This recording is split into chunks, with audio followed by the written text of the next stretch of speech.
हम सभी लोग विचारों की स्थिरता और दृढ़ता के लिए भावनाओं का अभ्यास कर रहे हैं।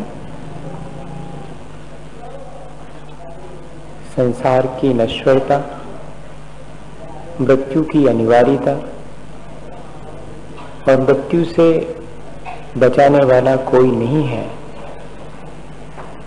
ये मर्म भेदी सच्चाई सुख दुख और राग द्वेष का नाम ही संसार है, जिसमें हम अपने अपने कर्मों का फल अकेले भोगते हैं।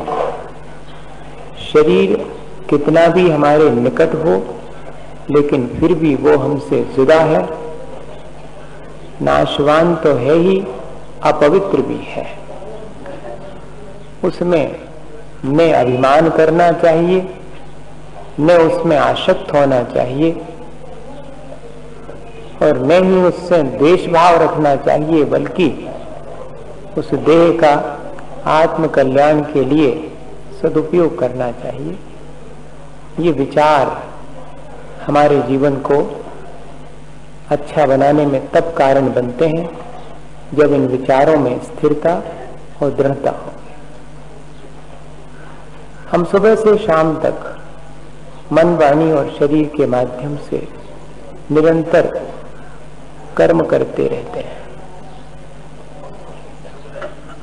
जैसे कि नदी में प्रवाह जल का निरंतर चलता रहता है, ऐसे ही इन कर्मों के करने के जो मन, वाणी और शरीर आलंबन है, उनके द्वारा भी निरंतर हमारे अंदर भी कर्मों का प्रवाह जारी रहता है।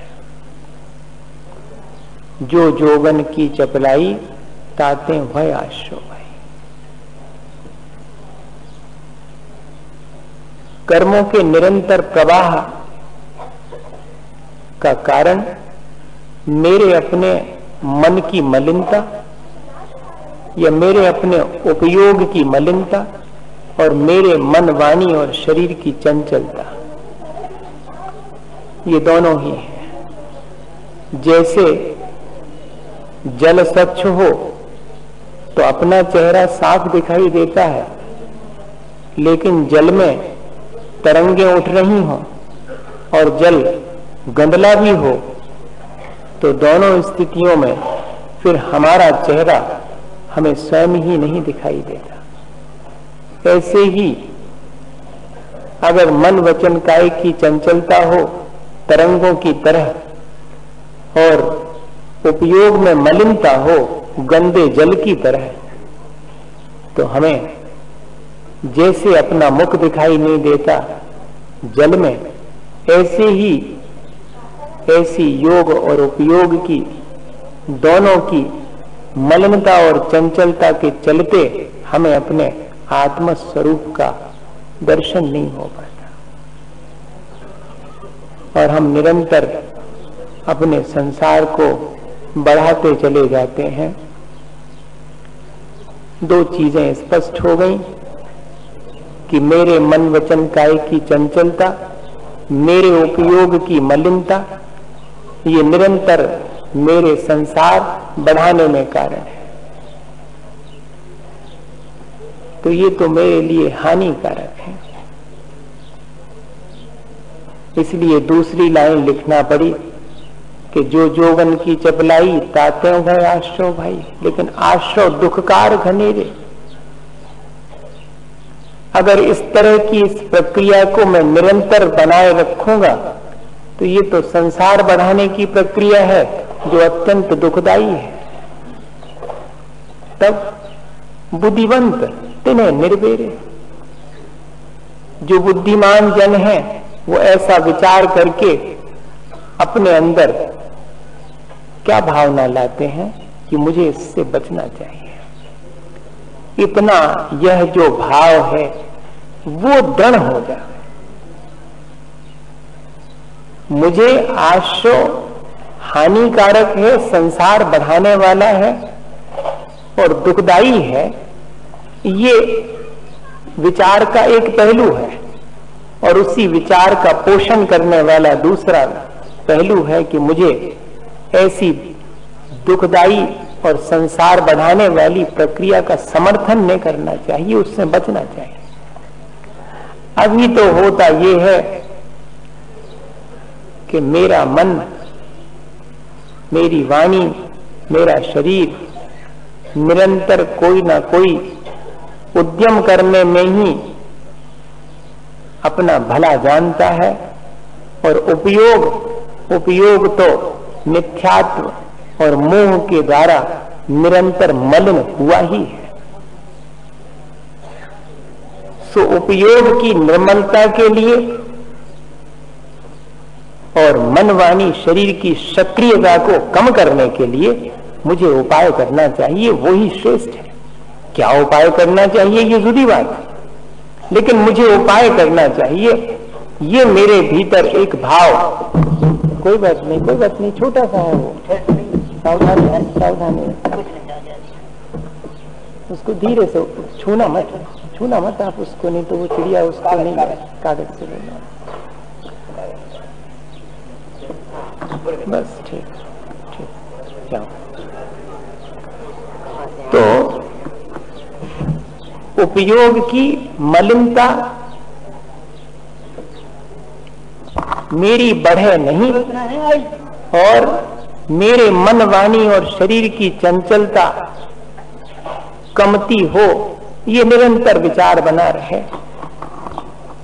अब देखो क्या कहते आचार्य भगवंत कि परिणति सब जीवन की 3 भांत वर्णी, एक पुण्य, एक पाप, एक राग हरणी। अब उपयोग की दशा तो मेरी 3 प्रकार से निरंतर होती रहती है।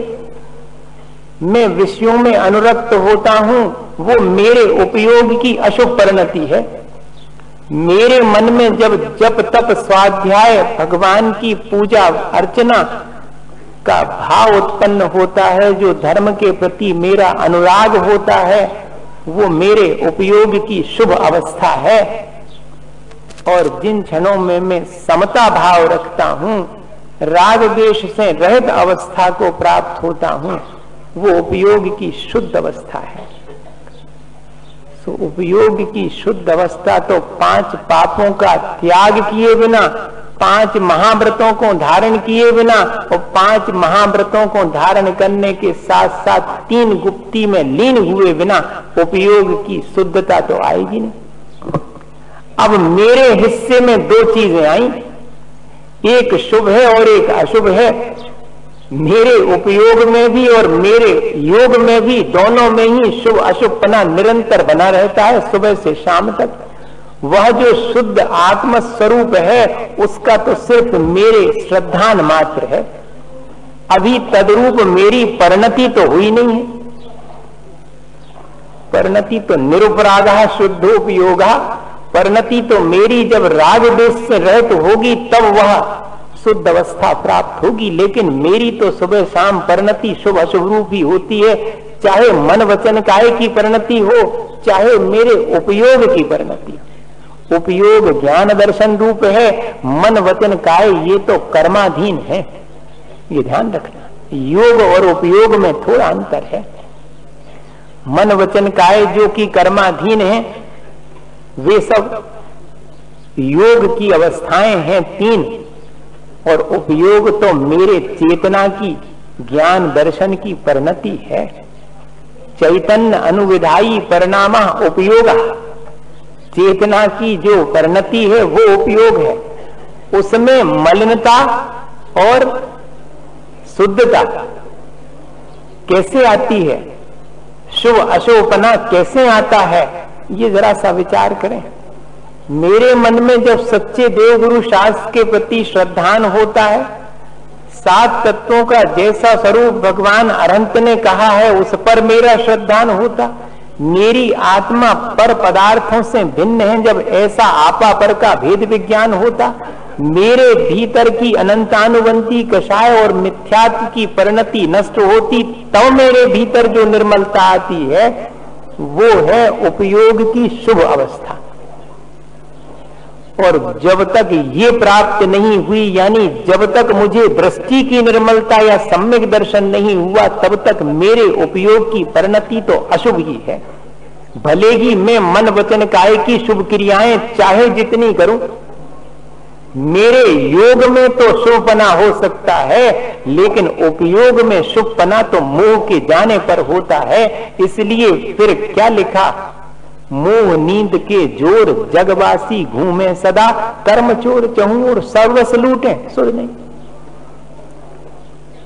तब इस परिणति, मोह की परिणति के कारण मेरे उपयोग में जो अशुभपना है, उसके कारण तो निरंतर मुझे कर्मों का प्रवाह होता ही रहता है। मैं बाहर से थोड़ा बहुत अपने मन वाणी और शरीर को संभाल भी लूं तो उससे कोई ज्यादा लाभ नहीं होता। लाभ होता भी है तो इतना ही होता है कि मेरे कुछ पुण्य संचित हो जाता है, लेकिन पाप यथावत बना रहता है। अगर मेरे उपयोग में निर्मलता आ जावे तो मेरे अंदर बैठे हुए अज्ञान का तो अंधकार हटता ही है, और साथ में मुझे प्रकाश भी प्राप्त होता है, जिसकी ज्योति में मुझे अपना आत्म स्वरूप दिखाई पड़ता है। ये जरा बारीक सी बात है, थोड़ी सावधानी रखना पड़ेगी इसको समझने में।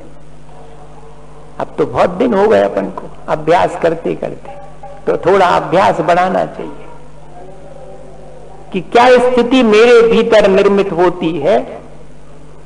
ये विचार करें हम, हमारे मोह के कारण हम जो भी मन वचन काय की क्रियाएं करते हैं, वे मन वचन काय की क्रियाएं मेरे भीतर के अंधकार को नहीं हटा पाती। मात्र कुछ थोड़ा सा पुण्य का संचय होता है, लेकिन कर्मों की निर्जरा मेरी नहीं होती। मेरे उपयोग में अगर शोभना है,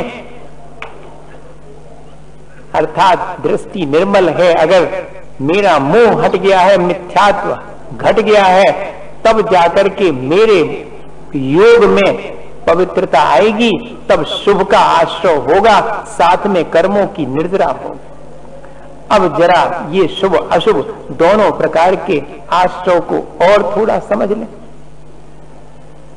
तो थोड़ी आसानी हो जाए, क्योंकि यह दोनों रूपों में कर्मों का प्रवाह चलता रहता है। मैं जिस कमरे में रहता हूं, उस कमरे में दो खिड़कियां बनी हैं, दोनों विपरीत दिशाओं में बनी हैं। मैं चाहता हूं कि दोनों से अच्छी हवा आवे, लेकिन एक तरफ की खिड़की खोलता हूं तो उस तरफ तो जो है पता नहीं किसने कचरा डाल दिया है, मैंने ही तो डाला था, भूल जाता हूं मैं।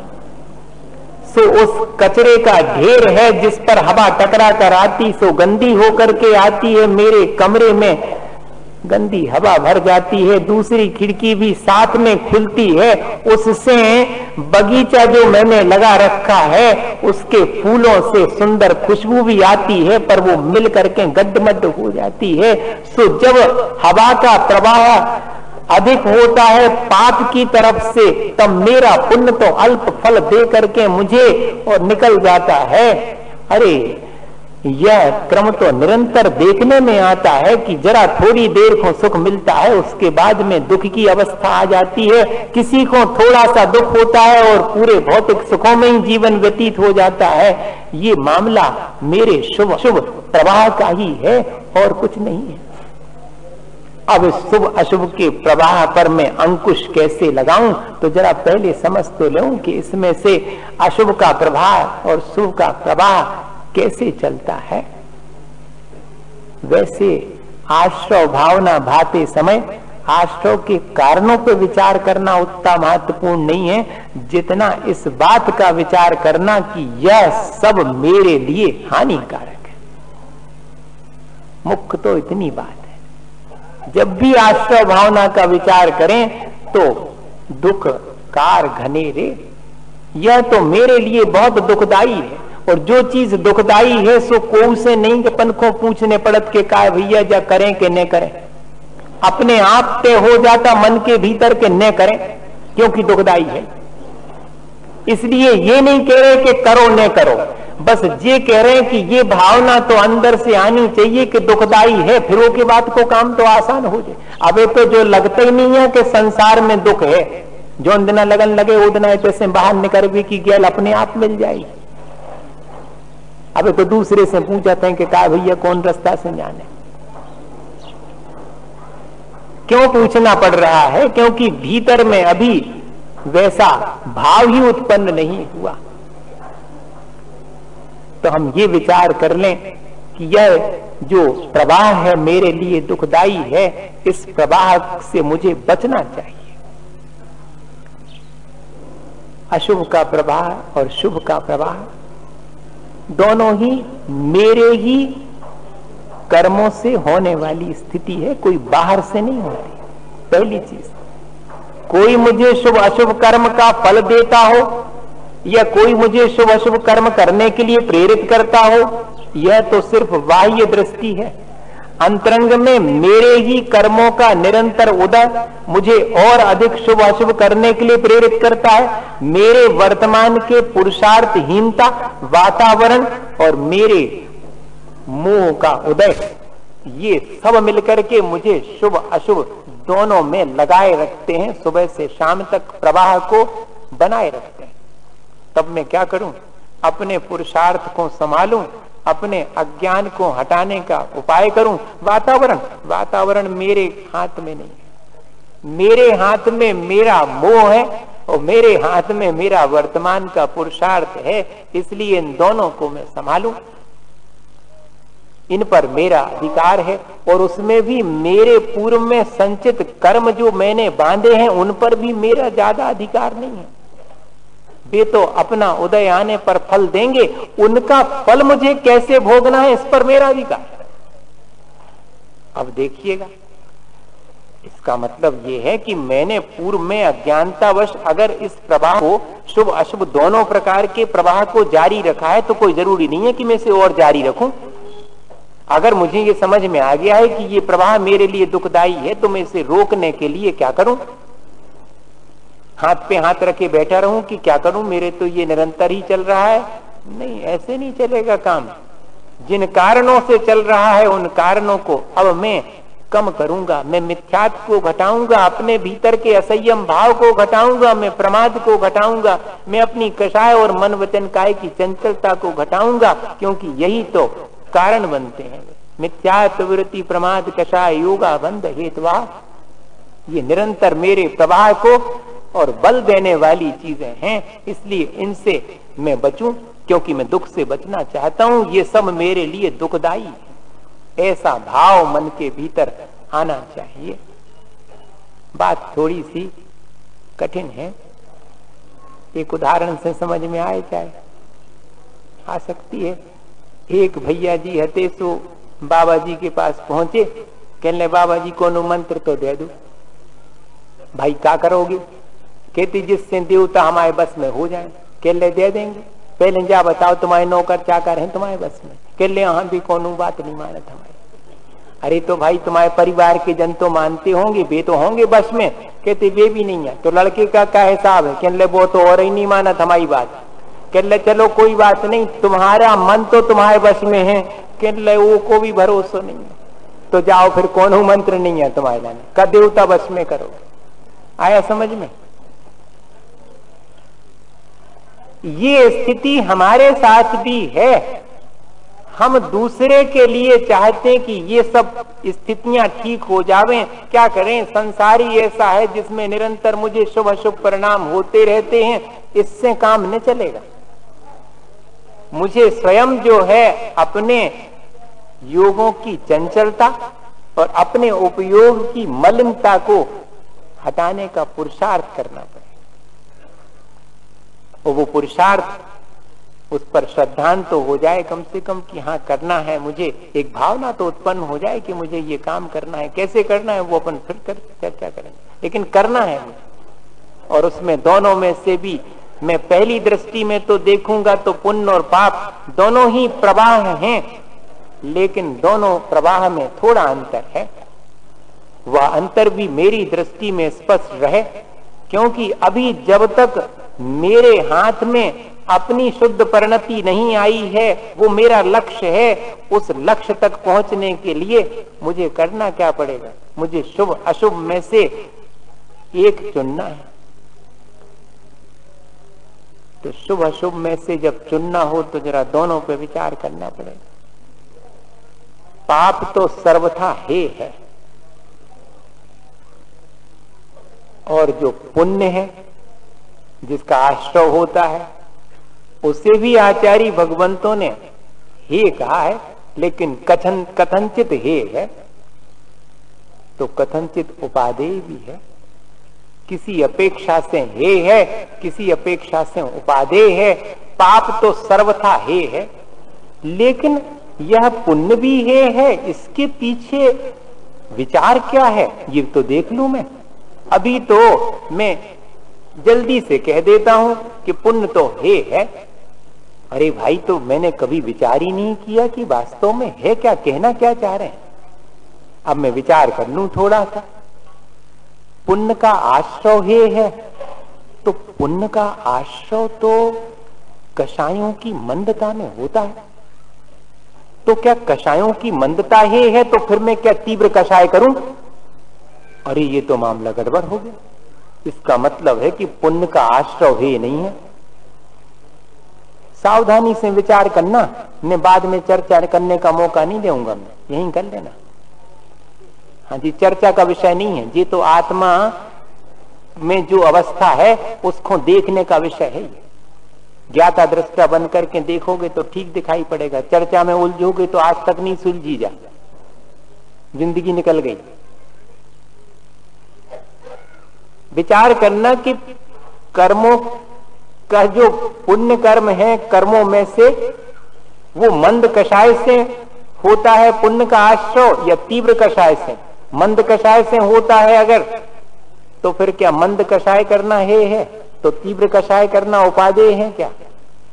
नहीं।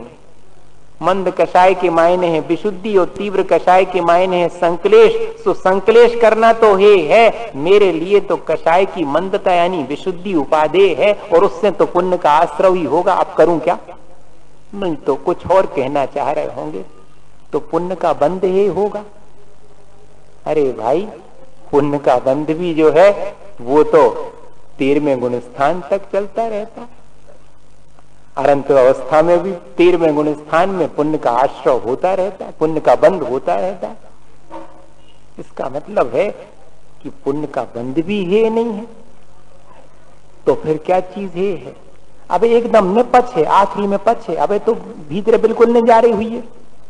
हाँ बिल्कुल घुसे नहीं, वह बिल्कुल हमें मालूम है, क्योंकि हमारी नहीं घुसी वर्षों, तो 1 मिनट में कैसे घुस जाएगा? तो थोड़ी दम साधे बैठो, आखिरी में देखेंगे जो होगा। और न घुसे तो कोई बात नहीं, जिंदगी तो न कर गई और न कर दे। मनो जो बात है उसको विचार तो करना पड़ेगा, ऐसे तो नहीं ठंडे बस्ते में डालना पड़ेगा कि भैया हे सो छुट्टी पटी अपन को क्या करने, हे कह दे। नहीं, ऐसे नहीं चलेगा काम। विचार आज करने बैठे आश्रय का, तो आश्रय तत्व के साथ आश्रय भावना का भी विचार कर रहे हैं, अकेले आश्रय तत्व का विचार नहीं है। मैं विचार तो कर लूं कि हे जो चीज है और जो उपादेय है वो मेरे स्पष्ट तो हो जावे, तो चलो फिर मैं आगे बढ़ता हूं। पुण्य का संवर हे है क्या? अरे भाई, पुण्य का संवर तो ऊंचे गुण स्थान में होता है, और संवर तो कभी हे हो नहीं सकता है, इसलिए पुण्य का संवर भी है नहीं। तो क्या निर्जरा पुण्य की है क्या? अरे कैसी बात करते हो भाई, पुण्य की निर्जरा कहीं होती है? पुण्य की निर्जरा है कैसे हो सकती? तो ये भी नहीं है हे। अरे तो चलो पुण्य के कार्य है होंगे। अरे नहीं भाई, रोज स्वाध्याय करता हूँ, पूजा पाठ करता हूँ, सब पुण्य के कार्य हैं, तो इनको मैं हे नहीं कह सकता। अब क्या करूं, आपने तो बहुत मुश्किल में डाल दिया। तो क्या पुण्य का फल ही है? कहती पुण्य के फलस्वरूप तो जिनवाणी का स्वाध्याय करने की क्षमता मिली, सच्चे देव गुरु शास्त्र का सत्संग मिला, मुझे मनुष्य की देह मिली, मनुष्य पर्याय मिली, ये मेरे पुण्य का फल में हे कैसे कह दूं? अरे भाई, 6 बातें तो हो गई, क्या कहना चाहते? ने पुण्य का आश्रय, ने पुण्य का बंध, ने पुण्य की संवर, ने निर्जरा, ने पुण्य के कार्य, ने पुण्य का फल, तो बचा क्या? कहते पुण्य के फलस्वरूप इंद्रिय सुखों की आकांक्षा और उनमें आसक्ति होना है, लेकिन इतनी छोटी सी बात जिंदगी निकल जा तो समझ में नहीं आती। जहां ये कहा जावे कि पुण्य है सो क्या समझना इतना ही समझना कि मेरे पुण्य के फलस्वरूप मिलने वाली भौतिक सुख सुविधा की सामग्री में आसक्ति और आवे इस बात की आकांक्षा, ये मेरे लिए संसार बढ़ाने वाली है। इतनी सी बात है। और बाकी ने पुण्य के कार्य हैं, न पुण्य का संवर निर्जरा है, न पुण्य का फल है। पुण्य के फल स्वरूप तो पुण्य और पाप की चर्चा कर पा रहे हैं। अब पाप को उदय आ जावे तो पुण्य पाप की चर्चा सुनवी तक में मनने लग जाए। इतना तो पुण्य पल्ले में होना चाहिए जिससे पुण्य पाप की चर्चा कर सके। तो देखो अपने पुण्य का उदय चल रहा है, जब तो पुण्य पाप की चर्चा पे इतनी आसानी से विचार कर रहे हैं। तो इससे क्या चीज सामने आई?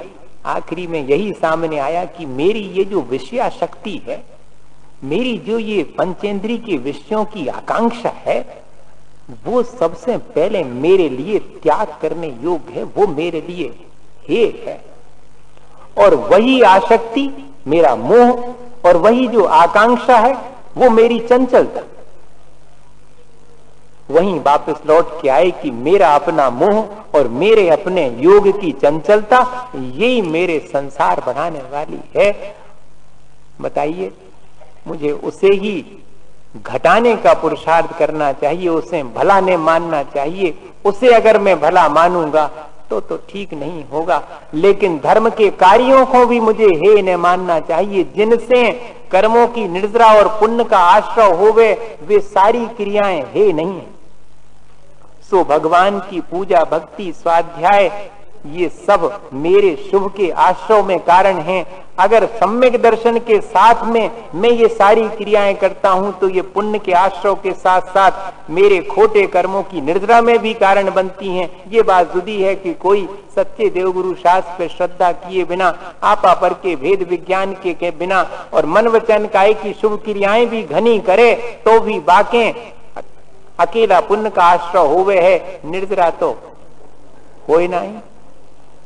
तो संसार ही बड़ा। तो ऐसे पुण्य को तो निरतिशय पुण्य कहते हैं। वह जो सम्यक दृष्टि का पुण्य है वो सातिशय पुण्य है, जो कि कर्मों की निर्जरा का कारण है। मुझे क्या करना चाहिए?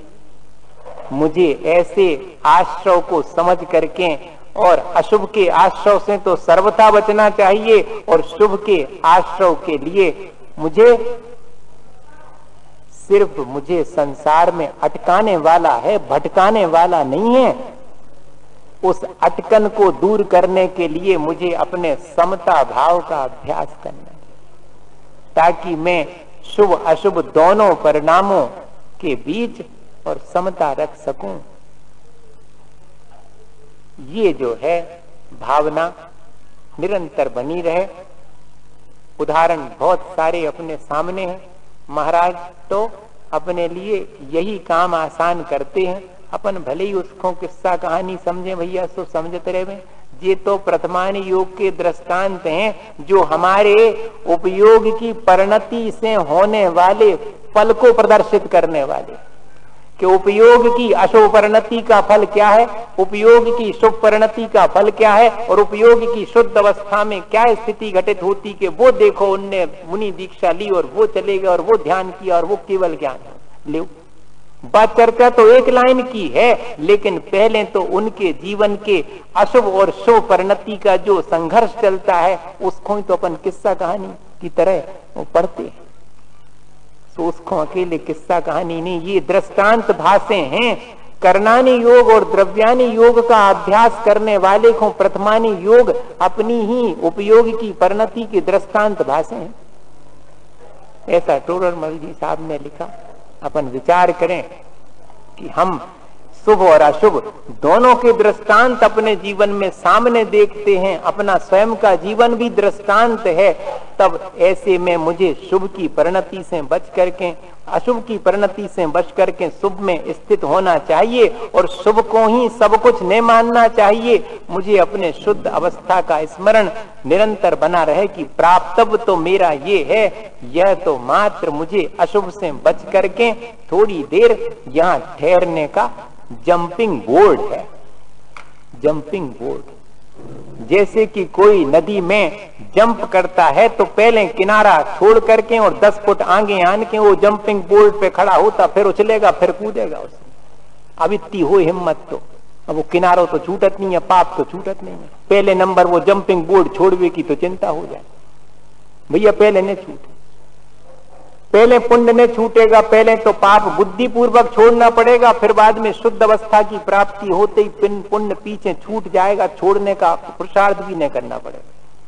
इसलिए जब आश्रव तत्व का और आश्रव भावना का विचार करें तो मुझे पुण्य को छोड़ने की जिद नहीं होना चाहिए, बल्कि मुझे तो शुभ को अपनाने के लिए पुरुषार्थ करना चाहिए और लक्ष्य नहीं भूलना चाहिए। नहीं तो ऐसे तो शुभ कार्य करने वाले बहुत है संसार लगे हुए, परोपकार के कार्य करने वाले, लेकिन अकेले परोपकार के कार्य करने से नहीं होगा। दृष्टि निर्मल होगी तो आपका परोपकार का कार्य आपके लिए अच्छा माना जाएगा, वरना तो अपना स्वार्थ साधने के लिए तो बहुत लोग शुभ कार्य करते हैं, तो उससे संसार ही सत्ता है, उससे परमार्थ नहीं सकता।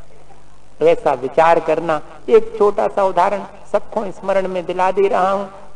बहुत कम वर्तमान युग के उदाहरण हम देते हैं, हमें उतनी मैंने अभ्यास भी नहीं हमारा वर्तमान युग का, पढ़ा तो हमने बहुत है लेकिन भूल जाते हम, नाम गांव भी सब हमें याद नहीं रहता।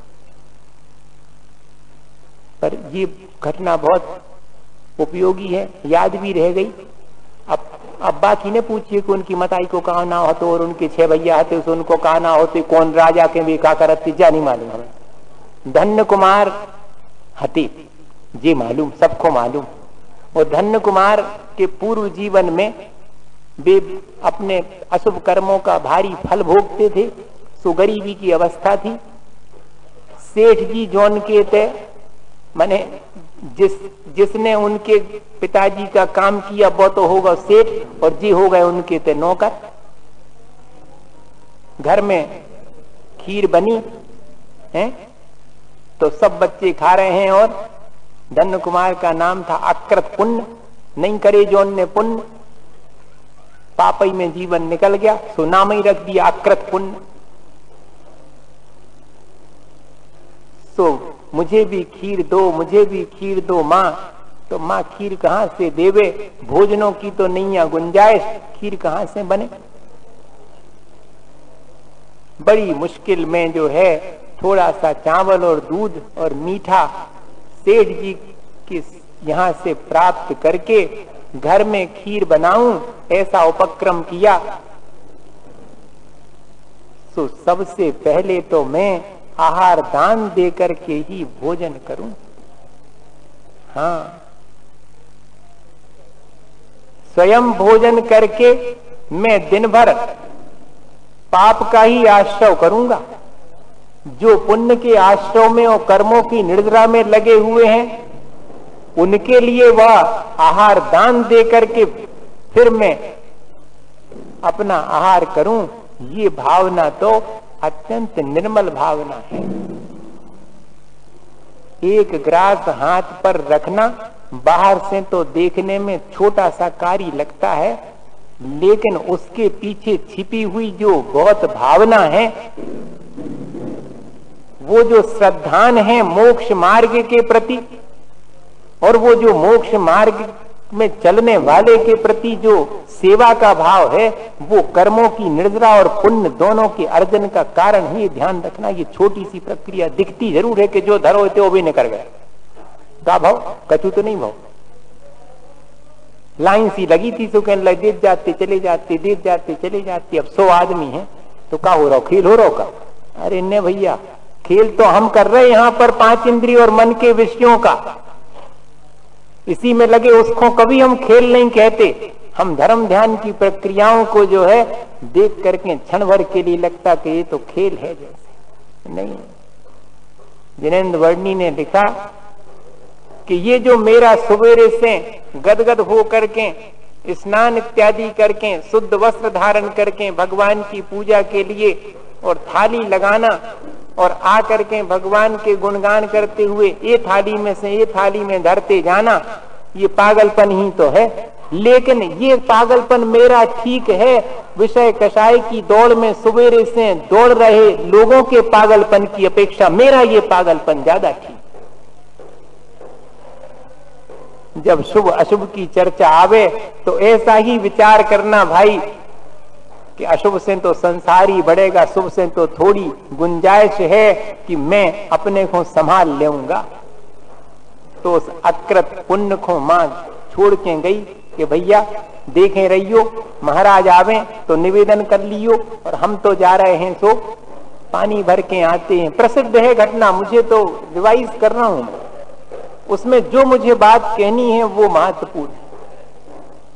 और बेटा छोटा सा अकृत पुण्य क्या भाव कर रहा, आ जाते भी महाराज आ जाते जो उनकी कह रही है मताई बार बार, और उनको दे भी की है, हमें तो इतने दिन हो गए हम ही को खाने हैं, और उन्हीं की चर्चा के भी आ जाए सो उनको दे दे। उनने कचू करो है का, हम तो इतने दिन से भाव ना भा रहे, हमने मताई को सब कचू काम भी करो, खीर बनवावे में इतनी मदद करी है, हमारी बिल्कुल नहीं कह रही, कि जा कह रही कि भी पहले आ जाए तो महाराज को दे फिर तुम्हें दें। और आ जाती तो अच्छो रहे तो भी जल्दी से थोड़ी बहुत खा लेती, फिर तो हमें पूरी खानी है। ऐसा मन के भीतर विचार चल रहा है। विचार महत्वपूर्ण है। ये कौन सा विचार है? ये विषयानुराग है, ये अशोपयोग की अवस्था है, ये अश्रद्धान है कि जैसे तैसे हो जाते सो हमारा संकट कट, तो 25 दिन तो वैसे ही हो गए, अब हमें क्या मालूम नहीं, हो तो जाते हमारे, हो जाते सो हमारा बंद हो जाता। अब बताओ इसमें कौन सा विचार है, कौन सा भाव है इसमें? अपने भावों को अपन स्वयं समझ सकते, दूसरा नहीं समझ सकता। भैया हम उलाहना नहीं दे रहे, हम तो कह रहे कि ऐसा भाव मन के भीतर जिस क्षण मेरे आता है उस क्षण मेरे कैसा आश्रय होता होगा, विचार तो करो। इतना ही तो संभालना है। सुबह से शाम तक मन, वाणी और शरीर की जो सक्रियता है और मेरे अपने उपयोग में उठने वाली जो तरंगे हैं, उतना ही तो आश्रय, मेरे प्रवाह का कारण उतना ही तो है। मैं उसे ही नहीं संभाल पाता हूं। मैं सब दीन दुनिया को संभालने का तो बड़ा उपक्रम करता हूं कि इसको संभालूंगा, उसको संभालूंगा, मैं अपने ही उस प्रवाह को नहीं संभाल पाता हूं, उसको दिशा नहीं दे पाता हूं। अब महाराज सामने आ गए, पांव पकड़ लिए कि ये महाराज चलिए न जाइयो। हाँ, अब वो और कुछ नहीं जानता। अब महाराज क्या कहें, रुके कि जाएं? अब पैर ही पकड़ लिए तो क्या कहां जाएं? मां उतने में आ गई, कलश तो सिर पे है ही, पड़गा लिया, भो स्वामिन अत्र अत्र पधारो, मन वचन काय सबकी शुद्धि है। ये क्रिया बाह्य नहीं है। एक अम्मा जी नहीं रही, वे जब तक रही खूब उनने चौका लगाए, आचार्य महाराज के संग में हार दिए, और पड़गाते कैसे थी? मन शुद्धि, वचन शुद्धि, काय शुद्धि। आओ महाराज, अब का, अब जो नहीं, बहुत सारी बात, गृह प्रवेश करिएगा, भोजनशाला में आइएगा। हाँ, ये तो रटे रटाए बात है, वो रटे रटाए नहीं बोलती थी। मन शुद्धि, वचन शुद्धि, काय शुद्धि। आओ महाराज, और भीतर लो आ गई, बैठ महाराज। अच्छा बैठ, हाँ बैठ गए। अब ये सब तो हो गया, खाली माली क्या दिखाऊं ने, हम तो सब दें। हो भाई ठीक है। अब फिर उसके बाद मन शुद्धि, वचन शुद्धि, काय शुद्धि, आहार जल शुद्ध है, जीव महाराज।